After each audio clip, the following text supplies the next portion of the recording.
दोस्तों स्वागत है आपका हमारे YouTube चैनल में। और इस वीडियो में मैं आपको जो है iOS 17 पब्लिक बेटा के टॉप फीचर्स के बारे में बताऊंगा। iOS 17 जो है फाइनली इस साल की सितंबर मंथ में जो है लॉन्च होगा।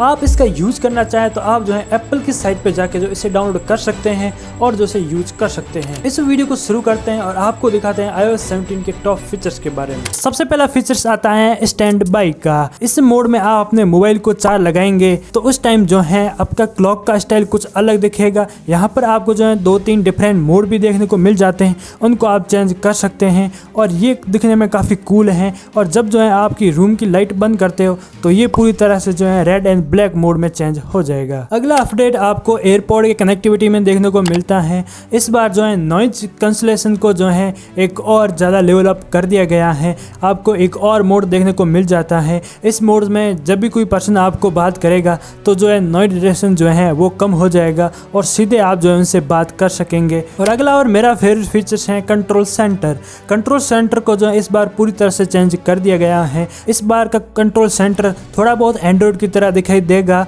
जो कि आप देख सकते हैं स्क्रीन पर कुछ इस तरह से दिखाई देगा। बात करें अगले अपडेट की तो यहाँ पर जो है सिरी को जो है रीडिजाइन कर दिया गया है। पिछले अपडेट में आपको जो है सिरी को एक्टिवेट करने के लिए हे सिरी कहकर आपको जो है एक्टिवेट करना पड़ता था, लेकिन इस बार जो है आपको ओनली सिरी कहना है और सिरी आपको जो एक्टिवेट हो जाएगी। अगला अपडेट मैप्स को लेकर है। इस फीचर्स में जो है आप जो है डाउनलोड कर सकते हैं मैप्स को और जो है आप ऑफलाइन मैप को यूज कर सकते हैं उन एरियाज में जहाँ पर आपकी नेटवर्क की जो है कवरेज कम आती है। नेक्स्ट अपडेट जो है सफारी में काफ़ी कुछ चेंजेस कर दिया गया है। सफारी में आप जो है अब टैब मैनेजमेंट कुछ अलग तरह से दिखाई देगा। यहाँ पर आप जो है टैब को जो इजीली मैनेज कर पाएंगे और जो है प्राइवेट टैब के ऊपर जो है लॉक लगा सकेंगे और जो है उनको अनलॉक करने के बाद ही जो है उनको जो है एक्सेस कर पाएंगे।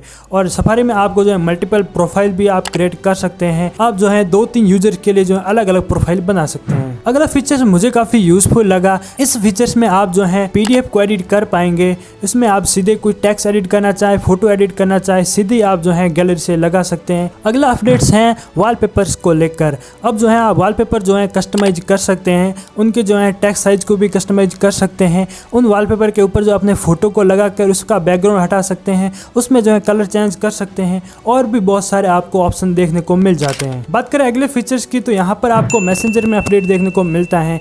यहाँ पर जो है मैसेंजर में आप जो है लोकेशन को भी सेंड कर पाएंगे। और अब जो है आप कॉन्टैक्ट के ऊपर जो है उनका कार्ड्स बना सकते हैं। उस कार्ड्स में जो है आप उनका फोटो लगा सकते हैं, इमोजीज लगा सकते हैं। वहाँ पर जो आप टेक्स्ट भी लिख सकते हैं और जो उन टेक्स्ट को भी एडिट भी कर सकते हैं। सो गाइस, इन सभी फीचर्स में से आपका फेवरेट फीचर्स कौन सा था नीचे कमेंट्स करके जरूर से बताना और अपने फ्रेंड्स के साथ जो है इस वीडियो को शेयर कर देना है। चैनल पे नए हो तो चैनल को सब्सक्राइब कर लेना है। तब तक के लिए मैं मिलता हूँ आपको नेक्स्ट वीडियो में। जय हिंद, जय भारत।